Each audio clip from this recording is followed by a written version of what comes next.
Hello and welcome back to the Doctor Who Marathon. I'm your host McEdam, and today we're going to be talking about the Series 10 episode, Thin Ice, written by Sarah Dorald, who previously wrote Face the Raven from last season, and is directed by Bill Anderson. This story is Bill Potts' first historical adventure, seeing the famous festivals on the frozen Thames of the English Thames, which is historically been a moment in history where it's been very unique.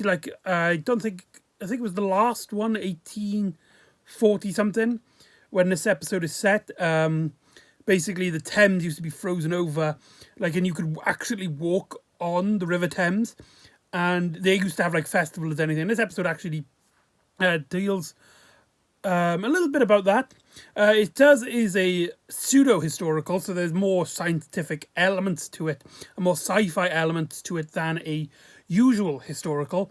But the main focus of this episode is to bring Bill Potts into the main mitty and gritty of Doctor Who, actually tackling some of Doctor Who's firsts for the series, which we'll get on to later on in the episode. But it's all to do with the change in times, just the regular stuff that a classic Doctor Who story would entail. Bill's characterization here is very similar to Rose in her third episode, The Unquiet Dead, in which the realizations of traveling with the Doctor, that it's not always fun and games. Sometimes it can be deadly serious, sometimes death, sometimes murder, and killing people is part of the course of an adventure. It's not all dancing around and saving everybody. Sometimes the hard choices have to be made, and this story is Bill Potts' equivalent of that story. This story also follows up from the cliffhanger of Smile, where we see the Doctor and Bill arrive in a cold London with an elephant just appearing out of nowhere. So that being said, going into this episode, I was kind of looking forward to it. Bill Anderson, I can't remember if he's directed anything prior to this. I can't think of anything off the top of my head. I think he also directs the next episode. But Sarah Dorard, her story in the previous season, Face the Raven, was, if you've watched my video on that, is a very generic story in terms of quality. It was a story which was clearly meant to just set up character development and details for later episodes in that small little story arc at the finale of Series 9. But here, putting her as the writer of the third episode means that she can now actually tackle on and get into the nitty-gritty of her own little adventure. And I was hoping that she will live up to the expectations. I had every confidence in her that she could do it. But did she do it? We'll find out throughout the video. We get to the first half of the story is basically the Doctor and Bill collecting their thoughts from the previous episode, where they've arrived in this area. The Doctor does try to get back to Nardole and to Bristol's University. However, the TARDIS traps him in this period in time. The Doctor theorising that the TARDIS is taking them to where they need to go rather than what they want to go. A subtle callback to the Doctor's wife, oddly enough, where the TARDIS is stated to be somewhat sentient and takes the Doctor to where he needs to go, has a mind of its own.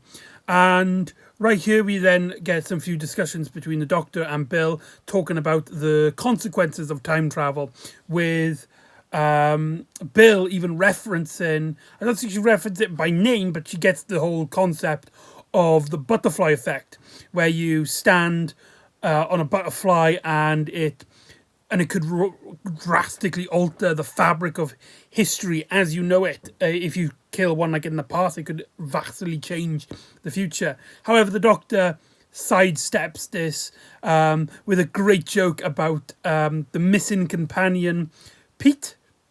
Who's Pete, you ask? And he's the other Doctor companion. He was standing right with them until he stood on a butterfly. Now he ceases to exist. That was a great joke, and Capaldi absolutely nails it here in his performance. We'll get back to Capaldi later on, but this main standout for this story is Bill, as we see her basically coming, like, you know, she's more prominent in the mindset. It reminds me more of Martha in the Shakespeare Code than it does to Rose in The Unquiet Dead, where she is trying to think things more logically now that the excitement is starting to settle down a bit.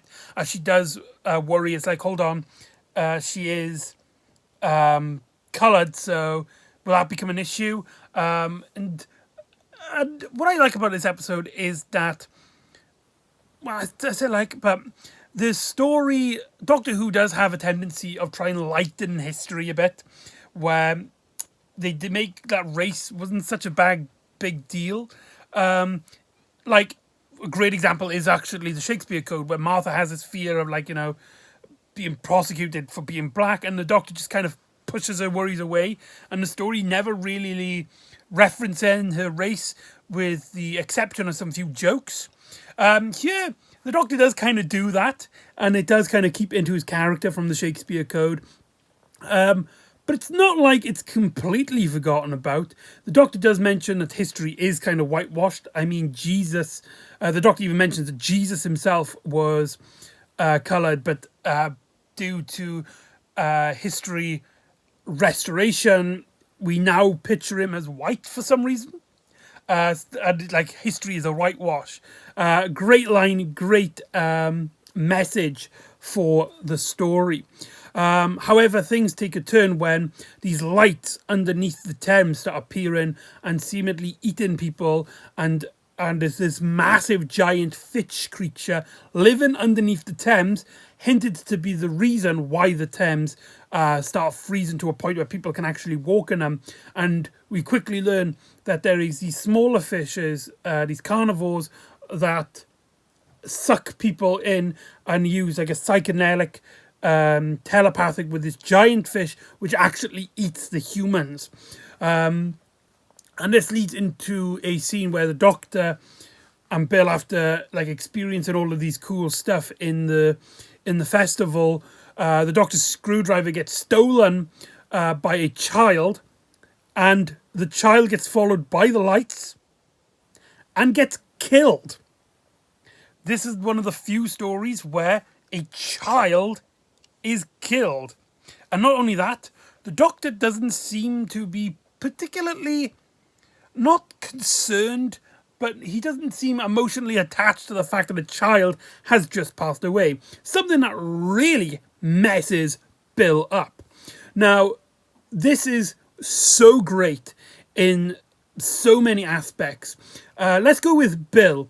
This is one of those stories where like revived. This is something that Russell T Davies did a lot, and it's something that Stephen Moffat did try to kind of do in his era, but it was never really focused on in much episodes.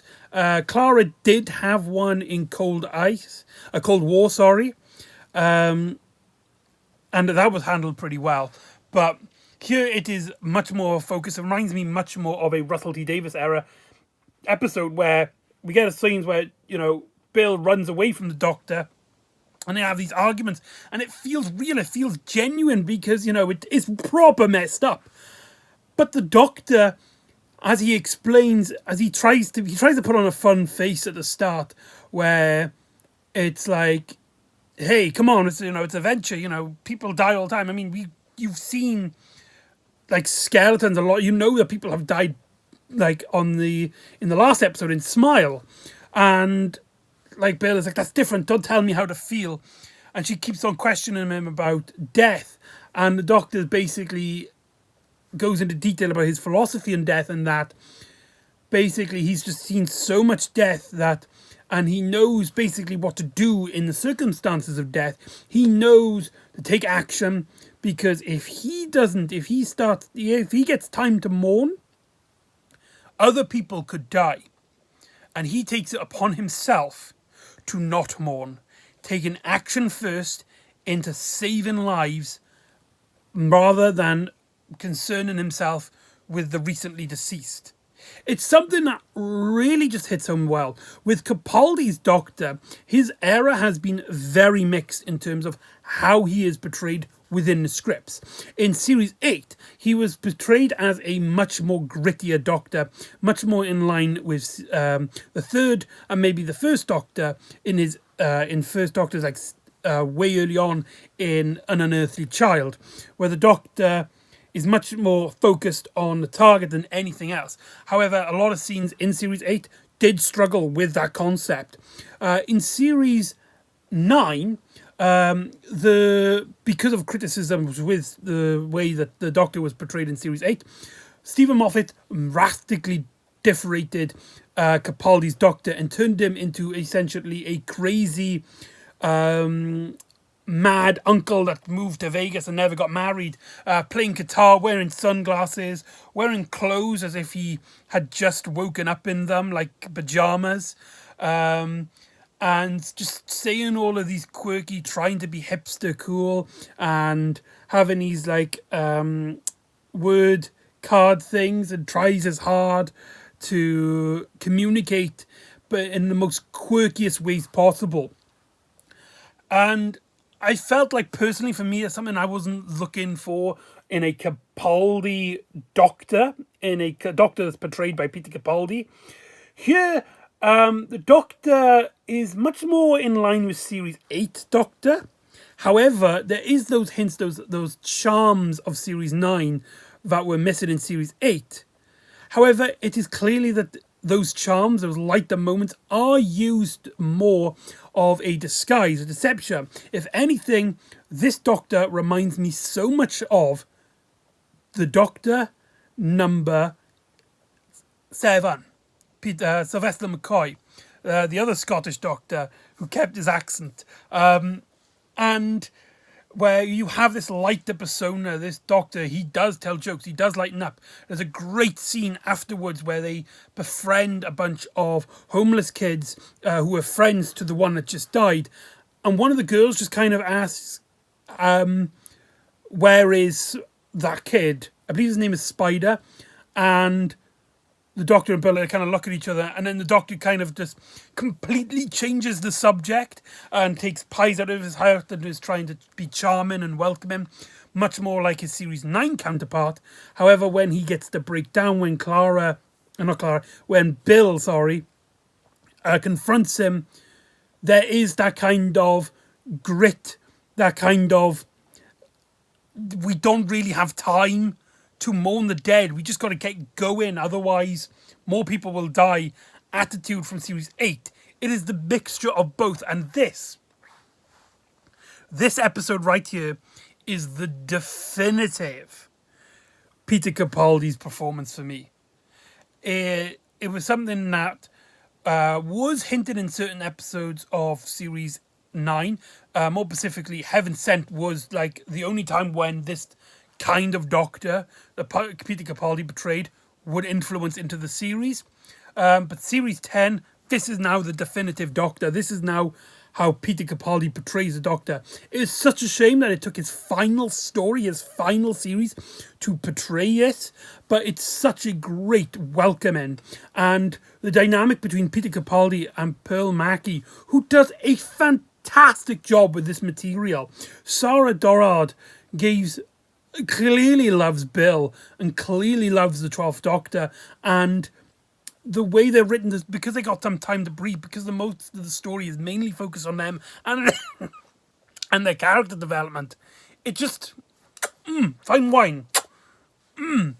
Speaking of fine wine moments, we're gonna have to talk about that scene. Yes, you know the one we're on about.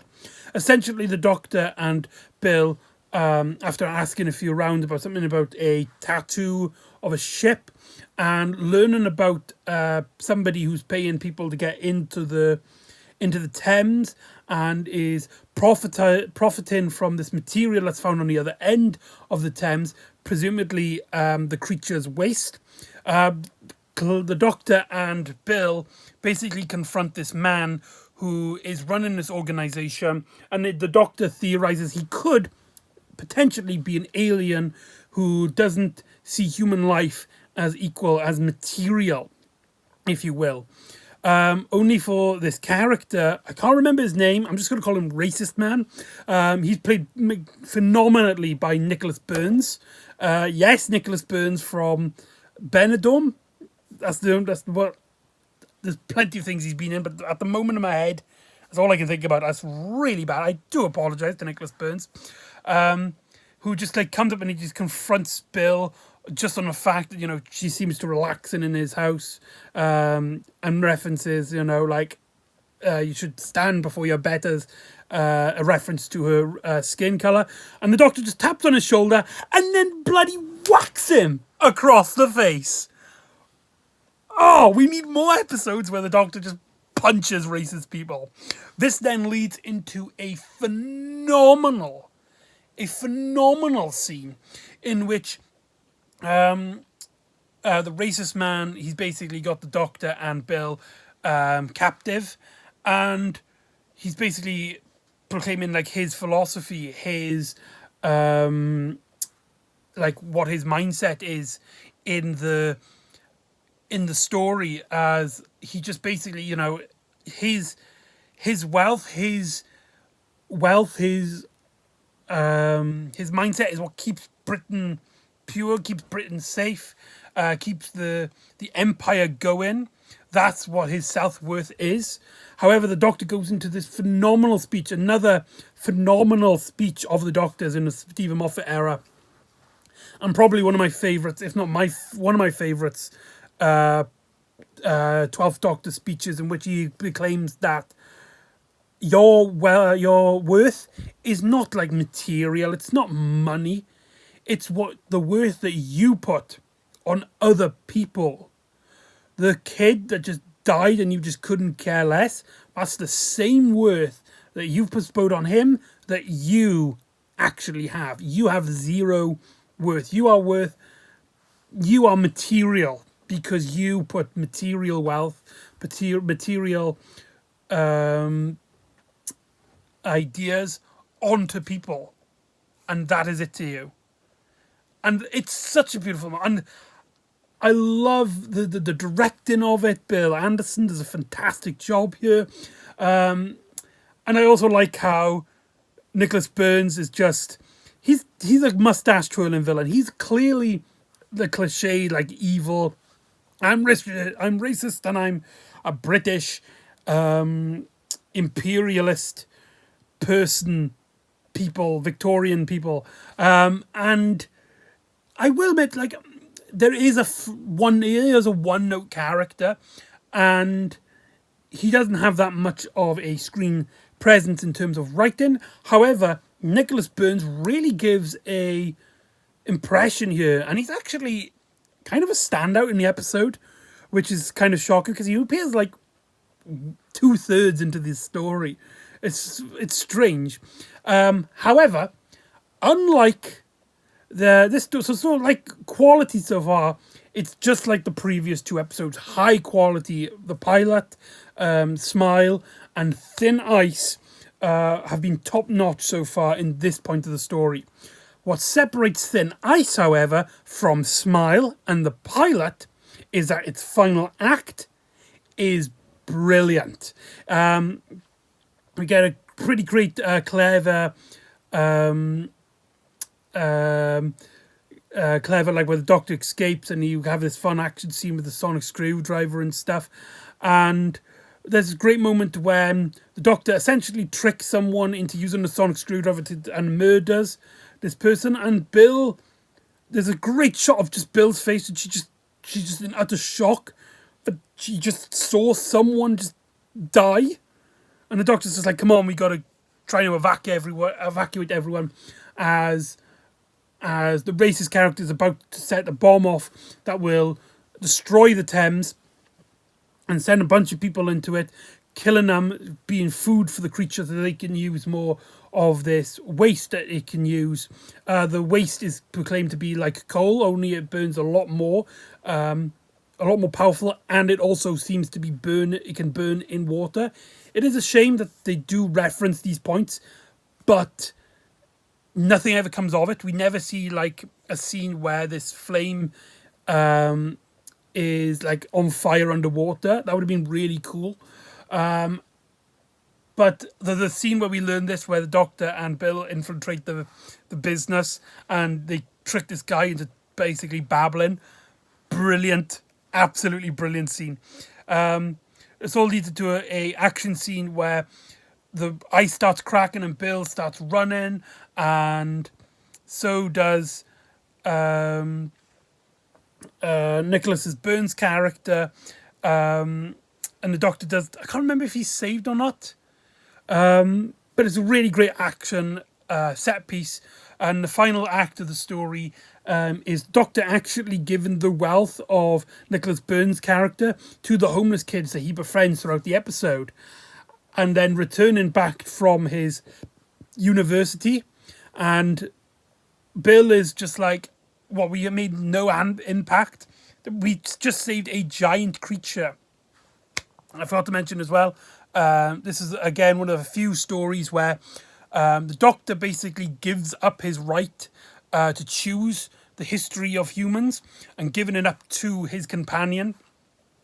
And it's up to their choice. Very similar to Kill the Moon. However, this story, despite only having it in 1 or 2 scenes, handles it so much better than Kill the Moon. And the Doctor then is just like, it's, humans they completely forget.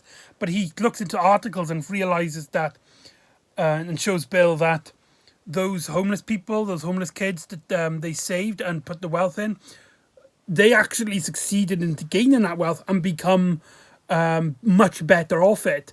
And the Doctor and Bill basically have this kind of smug, like, yeah, we did it.